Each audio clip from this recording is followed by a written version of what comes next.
प्रणताज्ञानसन्दोहध्वान्तध्वंसन Hathaway Namami तुर्गग्रीवं हरिं सारस्वतप्रदम्।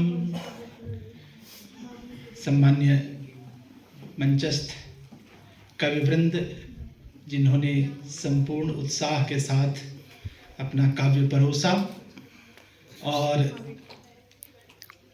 बलपूर्वक कविता सुनने वाले बहुसंख्य श्रोताओं,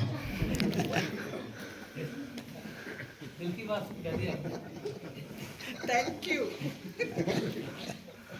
क्योंकि जिस प्रकार से लगता है जैसे बिल्कुल काव्य का परिवेश और बिल्कुल जैसे बलपूर्वक बिठाए गए हों सब लोग। रंजीता जी ने के किसी दबाव में, जैसे दबाव की बहुत सारी बातें आज भी, आज पूरा दिन बिल्कुल मस्तिष्क भी दबाव में ही रहा, तरह तरह के दबाव में। दबाव से बाहर आ जाइए। नहीं, बिल्कुल बहुत अच्छा कार्यक्रम रंजीता जी ने आयोजित किया। कवि कुंभ को बहुत बहुत बधाइयाँ, त्रिपाठी जी को भी बहुत बहुत बधाइयाँ। रंजीता जी के श्रम से यह सब होता है। अध्यक्षीय दायित्व तो आपने सौंपा है, 2 शब्दों में उसका निर्वहन करना जरूरी समझता हूँ। मित्रों, अभी पिछले सत्र में हमारे बहुत अच्छे कवियों ने बहुत सुंदर कविताएं सुनाई और मन मुग्ध हुआ, प्रमन होकर के मैं सुनता रहा। कई तो चले गए हैं, लेकिन कई बंधु हमारे बैठे हुए हैं जिनको सुन करके बहुत अच्छा लगा था। देहरादून में आपके काव्य पाठ का यह आनंद हुआ है। आप सभी बधाई के पात्र हैं, आप सबका अभिनंदन है, स्वागत है। मेरा मानना है कि शब्दार्थ काव्य का शरीर थोड़ी देर में माना ही जाता है और वही काव्य कहलाता है, यह शास्त्रीय परंपरा में है। लेकिन हर शब्दार्थ काव्य हो जाए ऐसा नहीं होता। जैसे खदान से निकला हुआ सोना सीधे आभूषण बनने के योग्य नहीं होता।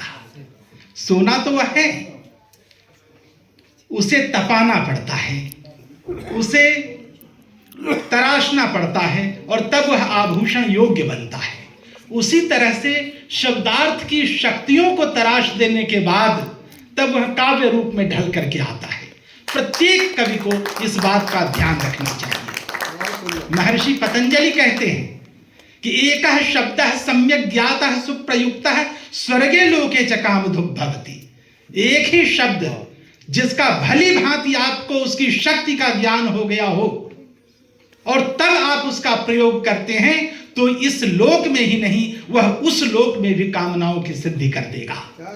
शब्द की वह शक्ति होती है, काव्य वह शक्ति है। इसीलिए काव्य को लोकोत्तर कवि कर्म कहा जाता है। लोक में रहते हुए लोकोत्तर के बीच संबंध की स्थापना कर देना कवि का धर्म होता है और वह जो करता है वही वास्तव में कवि कहलाता है। इसीलिए इस बात को बहुत ध्यान देने की आवश्यकता है। सब कुछ जो हम लिखते हैं वह कविता नहीं है, इस बात को पूरी तरह से समझना जरूरी है। सब कुछ कविता नहीं है। कविता उसे बनाने के लिए श्रम करना पड़ेगा, तपना पड़ेगा, तब कोई